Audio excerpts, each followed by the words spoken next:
పూరా లోకల్. వచ్చిన తెలంగాణ రాష్ట్రంలో ఆనాటి ప్రభుత్వం మొట్టమొదటి ప్రాధాన్య కింద ప్రభుత్వ ఉద్యోగాల ఖాళీలను భర్తీ చేయడం ద్వారా ఏ భావోద్వేగంతో తెలంగాణ ఉద్యమంలో మీరు భాగస్వాములైనరో పరిష్కారం చూపిస్తారని మీరు, తెలంగాణ సమాజము, 4 కోట్ల తెలంగాణ ప్రజలందరూ భావించారు.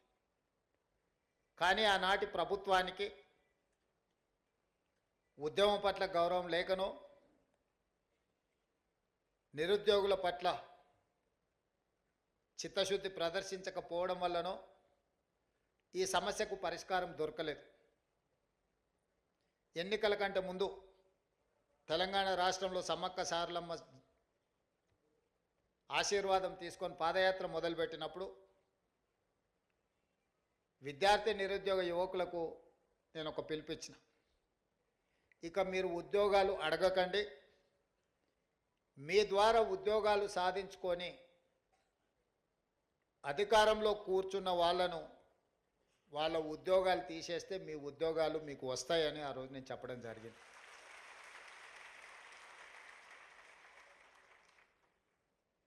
మీరు ఆత్మవిశ్వాసంతో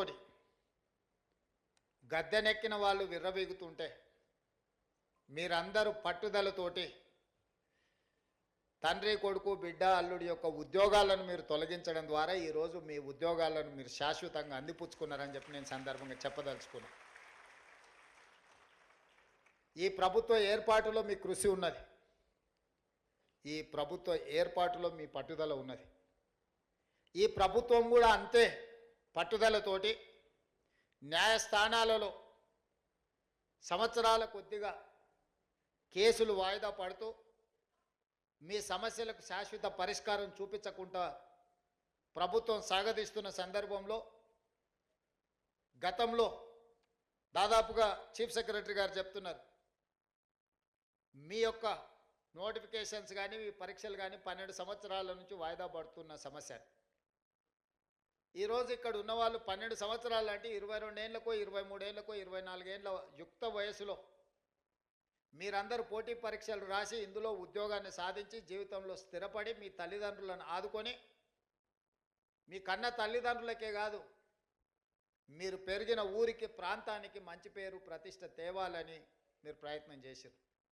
కానీ మీ యుక్త వయసు 12 సంవత్సరాలు ఏ పరిష్కారం చూపించకుండా కాలగర్భంలో కలిసిపోయిందంటే ఇది తీరని అన్యాయం తెలంగాణ జాతికి, తెలంగాణ ప్రాంతానికే జరిగింది. అది మీ కుటుంబాలకు కాదని చెప్పి నేను సందర్భంగా చెప్తున్నా.